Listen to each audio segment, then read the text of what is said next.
Art is, to me, is an expression of the interior self that it can be tactile. Any of the five senses that it engages would be a way I would express it. For me, it's motion and paint and the use of my hands and kind of a free-flowing outpour onto the canvas. It's natural inspiration. It's these moments that, it just hit you like rain hits your face. It seems very right. And often I'll just start painting and let it go where it wants to go.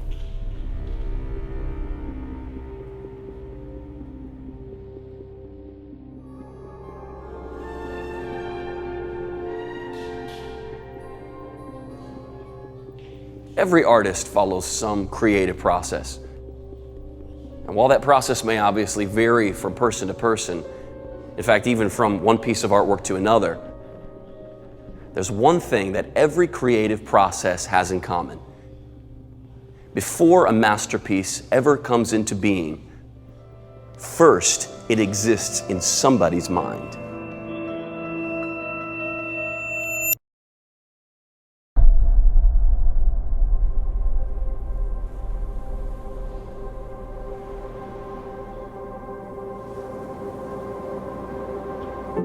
Before a paintbrush strokes a canvas, before a chisel touches the stone, before a piece of clay is placed on the potter's wheel,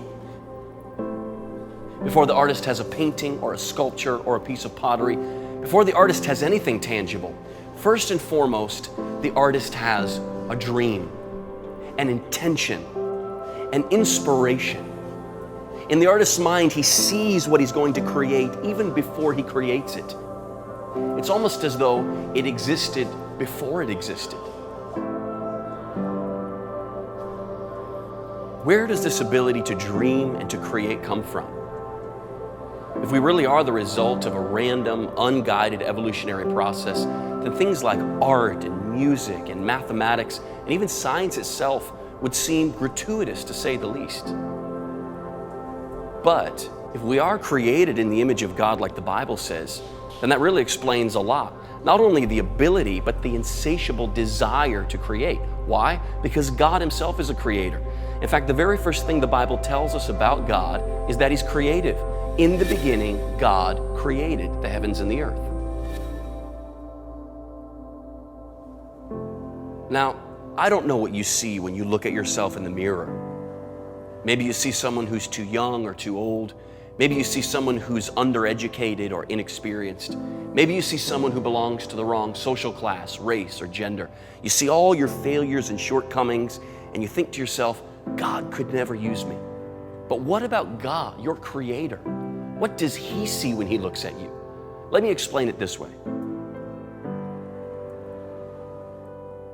Early in the 1500s, a 17-foot-long block of granite sat in a junkyard where it had been abandoned for several decades. Other artists had examined the rock and all determined that it was unfit for use. It was cracked, it was damaged, it was broken, and no one ever thought that anything beautiful could be made from this rejected rock. And then one day, along came a 25-year-old artist and sculptor, and when he saw that rock, he didn't see blemishes and imperfections.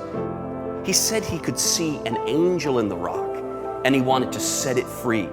To him, even the broken places and the cracked places fit in perfectly with the vision that he had for that stone.